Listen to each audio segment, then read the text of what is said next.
jumpa lagi dengan saya. Assalamualaikum warahmatullahi wabarakatuh. Perkenalkan, nama saya Izaratul Fadilah dari kelas PPKH 4A dengan NIRM 04031934. Di sini saya akan menjelaskan bagaimana pemilihan media penyuluhan sebagai pemenuhan tugas mata kuliah media penyuluhan dengan dosen pengampu Dr. Ugi Romadi SST MSI, Bapak Yudi Ristandi SST MSI, dan Bapak Andi Warnain SST MIKOM. Saksikan terus ya, follow me. Yang pertama, hal-hal yang perlu diperhatikan dalam pemilihan media penyuluhan. Yang pertama ada contoh pemilihan media. Yang kedua ada dasar-dasar pemilihan media. Dan yang ketiga ada kriteria pemilihan media. Dan yang terakhir yaitu teknik pemilihan media. Kita kupas satu persatu. Yang pertama, contoh pemilihan media.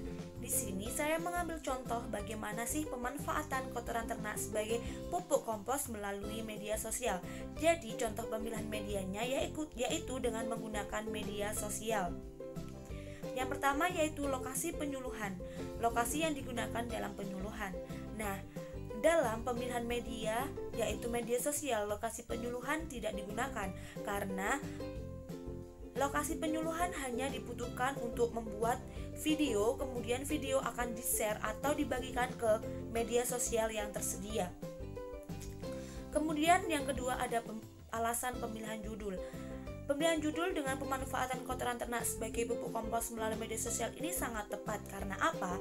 Mulai saat ini banyak kelompok ternak maupun peternak yang jarang banget memanfaatkan kotoran ternak. Maka dari itu, pemilihan judul ini sangat tepat dan efisien untuk disuluhkan kepada para ternak, baik kelompok ternak maupun generasi milenial yang akan menjadi pejuang pangan. Kemudian alasan pemilihan media yaitu media sosial. Nah, dalam masa pandemi COVID-19 ini, banyak masyarakat mulai dari kalangan anak, muda, maupun dewasa, itu banyak sekali yang menggunakan media sosial seperti WhatsApp, Instagram, Facebook, dan lain sebagainya. Maka pemilihan media dengan media sosial ini sangat efektif dan efisien untuk penyuluhan. Kemudian ada materi dalam penyuluhan. Materi dalam penyuluhan disajikan dengan sangat singkat maupun sangat detail. Karena apa?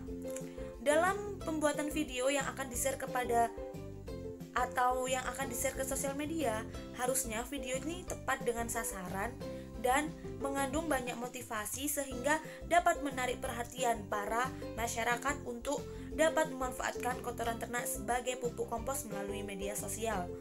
Kemudian proses adopsi dan inovasi.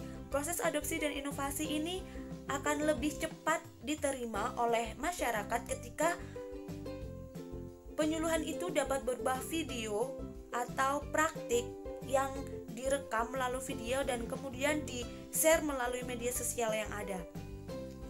Kemudian yang terakhir yaitu evaluasi dalam penyuluhan. Gunanya evaluasi ini adalah untuk menilai dan mempertimbangkan apakah pemilihan media dengan media sosial ini sangat tepat digunakan dalam penyuluhan atau tidak. Maka perlu diadakannya evaluasi dalam penyuluhan. Kemudian ada dasar pemilihan media. Yang pertama, tujuan pemilihan media. Harapan dari tujuan pemilihan media ini adalah tentu sangat besar, agar media menjadi alat bantu yang dapat mempercepat dan mempermudah pencapaian tujuan penyuluhan.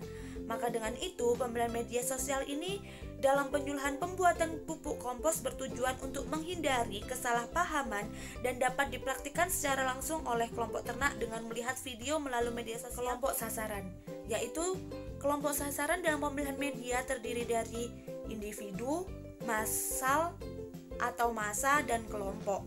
Akan tetapi, pemilihan media yang tepat dalam memilih media video yang akan di-share melalui media sosial ini yaitu individu. Karena apa? Ketika video dalam sosial media ini dilihat secara individu, maka akan lebih fokus dalam penglihatan, sehingga indera kita ikut semua, mulai dari indera penglihatan, indera pendengaran, dan indera peraba ataupun indera lainnya. Semakin banyak kita menggunakan panca indera, maka praktek atau pemahaman itu semakin mudah untuk diserap dalam penerapan.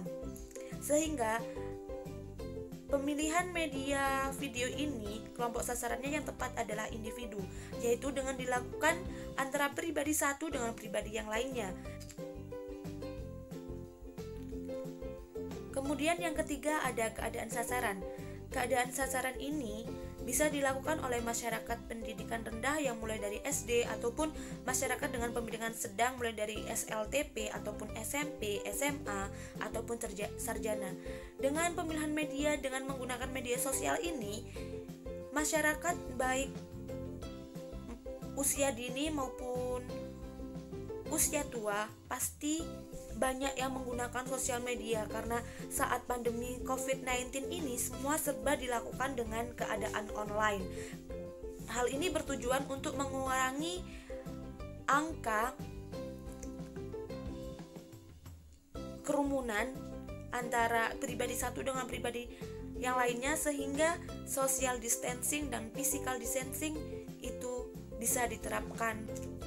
Kemudian tingkat adopsi saran. Tingkat adopsi saran ini pada tingkat sadar dan minat. Sebaiknya dalam menggunakan media ini digunakan sosial media seperti video yang diupload pada YouTube, Instagram atau Facebook, sehingga penyuluhan ini yang berupa video dapat dipublikasikan atau dapat dilihat dengan masyarakat secara luas, karena jangkauan sosial media saat ini sangat luas, mulai dari seluruh Indonesia.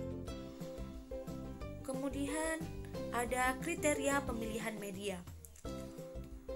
Ada empat kriteria yang perlu diperhatikan dalam pemilihan media penyuluhan. Yang pertama yaitu ketersediaan sumber setempat. Nah, dalam pemilihan media sosial ini jarang ada, sehingga dapat dilakukan dengan upload pada sosial media berupa video. Kemudian ada cost atau biaya. Biaya yang dibutuhkan ini lebih sedikit, karena apa? Kita tidak perlu mengeluarkan banyak untuk dilakukan konsumsi, karena sasaran yang kita suluh itu hanya pada masyarakat online, bukan secara temu ataupun demonstrasi dan lain sebagainya. Kemudian ada keluasan, yaitu kepraktisan ketahanan media. Lebih praktis digunakan dalam pemilihan media, yaitu media sosial, karena pada masa pandemi seperti ini dapat menghindari kerumunan. Kemudian ada keefektivitas dalam pemilihan media, yaitu sedikit lebih efektif dengan meningkatkan penggunaan teknologi yang sudah berkembang pada saat ini, yaitu penerapan dalam penggunaan sosial media. Kemudian ada teknik pemilihan media, yaitu teknik yang digunakan dalam penyuluhan pemanfaatan kotoran ternak sebagai pupuk kompos menggunakan teknik komunikasi tidak langsung dengan cara penyuluhan menggunakan pada sosial media. Nah, teknik yang dilakukan adalah komunikasi tidak langsung, karena kita tidak langsung bertatap muka dengan antara audiens dengan penyuluh. Demikian yang dapat saya sampaikan, kurang lebihnya saya mohon maaf. See you di video selanjutnya. Wassalamualaikum warahmatullahi wabarakatuh.